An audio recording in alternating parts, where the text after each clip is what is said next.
Hello everyone, আসসালামু আলাইকুম। Village kitchen and cooking channel থেকে সবাইকে জানাই অনেক অনেক ওয়েলকাম। কেমন আছেন সবাই? আশা করি অনেক অনেক ভালো আছেন, সুস্থ আছেন। আলহামদুলিল্লাহ, আমিও অনেক ভালো আছি।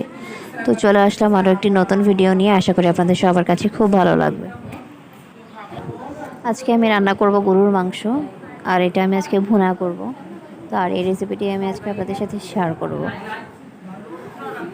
এক একজন একইভাবে রান্না করে, আসলে এক একজনের হাতের রান্না এক এক রকম হয়। তো আজকে আমি আপনাদের সাথে একদম সহজ একটি রেসিপি শেয়ার করব, আর যেটা আমাদের গ্রামের মানুষ এভাবে রান্না করে। তো আমি আজকে আপনাদের সাথে এই রেসিপিটি আপনাদের সাথে শেয়ার করব। তো ভিডিওটি শুরু করার আগে বলে নিই, যারা যারা এখনও পর্যন্ত আমার চ্যানেলটি সাবস্ক্রাইব করেনি তারা প্লিজ আমার চ্যানেলটি সাবস্ক্রাইব করে দিবেন এবং পাশে থাকা বেল বাটনটি অন করে দিবেন। এবং আমার রেসিপিগুলো ভালো লেগে থাকলে অবশ্যই আমার ভিডিওতে একটি লাইক, কমেন্টস এবং শেয়ার করবেন। তো চলুন তাহলে শুরু করা যাক। চুলায় আমি হাঁড়ি বসিয়ে দিয়ে দিয়েছি পরিমাণ মতো তেল। তেলটা গরম হয়ে গেছে, আমি এতে পেঁয়াজ আর কাঁচামরিচগুলো দিয়ে দিচ্ছি এবং এগুলো আমি সামান্য পরিমাণে ভেজে নেব।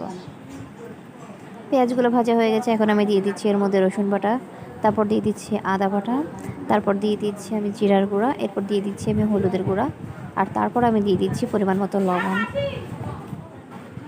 এরপর দিয়ে দিলাম মরিচের গুঁড়া।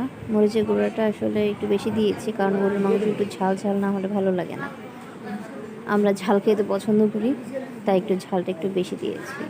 মশলাটা আমি তেলের মধ্যে কিছুক্ষণ ভেজে নিয়েছি, আর আমি মশলাটা কিন্তু পানি দিয়ে কষাবো না।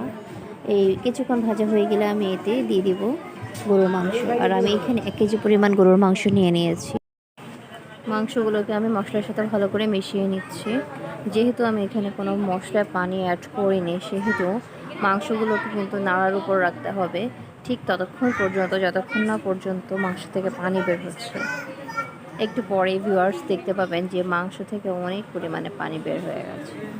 তো ততক্ষণ পর্যন্ত আমি এগুলোকে কিন্তু একটু পরপর নাড়তেই থাকবো, আর যদি না নাড়ি তাহলে কিন্তু অবশ্যই পুড়ে যাবে, আর সেক্ষেত্রে অবশ্যই খেয়াল রাখতে হবে। তো আমি ঢাকনা দিয়ে রান্না করেছি। দেখতেই পাচ্ছেন মাংস থেকে কিন্তু অনেক পরিমাণে পানি বের হয়েছে, আর এই পানিগুলো দিয়েই কিন্তু আমি মাংসগুলোকে মশলার সাথে কষিয়ে নিব। আমি আর কোনো পানি দিব না এতে এখন।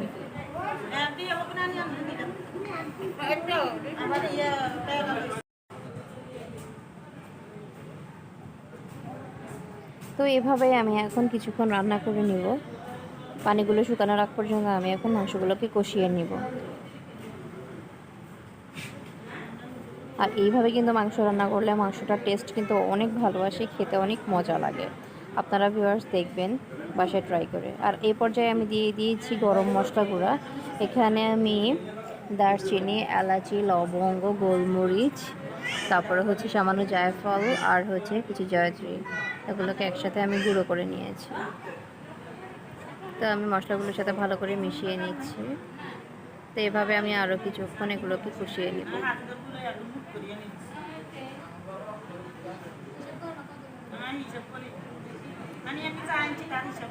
দেখতে পাচ্ছেন উপরে তেল ভেসে এসেছে।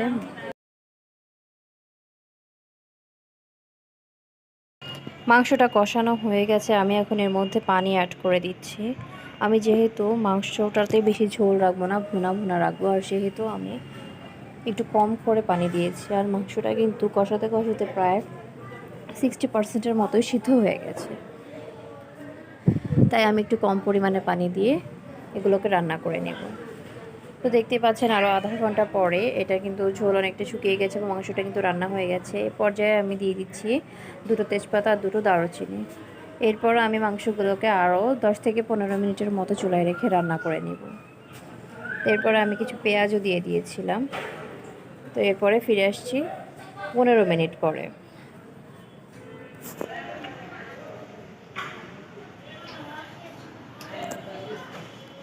দেখতেই পাচ্ছেন আরও 15 মিনিট পর আমি তরকারিটা আসলে একটা সার্ভিং ডিশে সার্ভ করে নিয়েছি। তো দেখতে পাচ্ছেন এর কালারটা কেমন হয়েছে আর দেখতে কেমন হয়েছে। এটা দেখতে যেমন সুন্দর হয়েছে, আর খেতেও কিন্তু অসম্ভব মজার। আর এই মাংসটা ভাত, পোলাও বা হচ্ছে খিচুড়ি, রুটি বা পরোটার সাথে কিন্তু খেতে অনেক মজা। তো ভিউয়ার্স, আশা করি আমার ভিডিওটি আপনাদের সবার কাছে ভালো লেগেছে। আপনারা সবাই বাড়িতে ট্রাই করে দেখবেন এবং কমেন্টস করে জানাবেন যে কেমন হয়েছে। আমার রেসিপিটি যদি ভালো লেগে থাকে তাহলে সবাই একটা লাইক করবেন, কমেন্টস করবেন এবং শেয়ার করবেন। এবং যারা যারা এখনও পর্যন্ত আমার চ্যানেলটি সাবস্ক্রাইব করেননি তারা প্লিজ আমার চ্যানেলটি সাবস্ক্রাইব করে পাশে থাকা বেল বাটনটি অন করে দিবেন। আর যারা অলরেডি সাবস্ক্রাইব করেছেন তাদেরকে অনেক অনেক ধন্যবাদ। সবাই ভালো থাকবেন, সুস্থ থাকবেন। আল্লাহ হাফেজ।